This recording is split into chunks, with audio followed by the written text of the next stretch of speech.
Février 1917. Dans l'immense Russie épuisée et désorganisée par la Grande Guerre, le tsar Nicolas II abdique. Le soviet de Pétrograd se constitue. Un gouvernement provisoire est instauré. Octobre 1917, à son tour, ce régime est renversé par les bolcheviks, qui ouvrent ainsi l'ère du communisme soviétique. Mars 1918. La Russie des soviets conclut une paix séparée avec l'Allemagne, tandis que la guerre civile se déchaîne. En France, dès le printemps 1917, l'opinion, la presse, les soldats au front se passionnent pour la grande lueur à l'Est. Au-delà de la présentation de documents centenaires, ce livre s'appuie sur une historiographie récente pour montrer que l'orientation définitive de la Révolution n'était pas figée d'emblée. Dans ce beau livre sur 1917, je crois que c'est vraiment l'ensemble des documents qui permettent de revenir à l'événement même.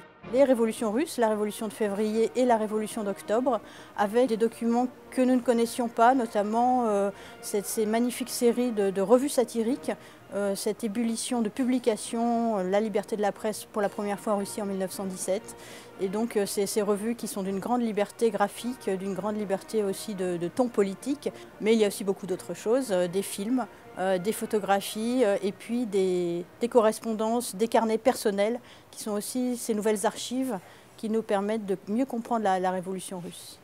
Ce qui m'a le plus passionné dans cet ouvrage, c'est bien sûr la partie qui renvoie le plus à mes recherches personnelles, tant en Russie qu'en France, et qui concerne les échos de la révolution russe de 1917 en France, à partir notamment d'itinéraires biographiques tout à fait passionnants, singuliers, comme celui de Pierre Pascal, auquel j'ai consacré une biographie, qui était un jeune Français qui s'est converti au bolchevisme alors qu'il était chrétien, officier français, qui a vécu 15 ans en URSS, ou bien encore l'itinéraire du baron de Baï, qui lui vivait en Russie, qui était un Français, et qui a commencé à collecter des documents dès 1917, donc arracher des affiches au mur, ramasser des tracts, et qui les envoyait en France. Donc c'est la conscience de vivre un événement révolutionnaire, d'être entraîné vraiment dans quelque chose qui influe sur l'histoire du monde, qui est celle des contemporains eux-mêmes, et qui est tout à fait passionnante pour l'historien.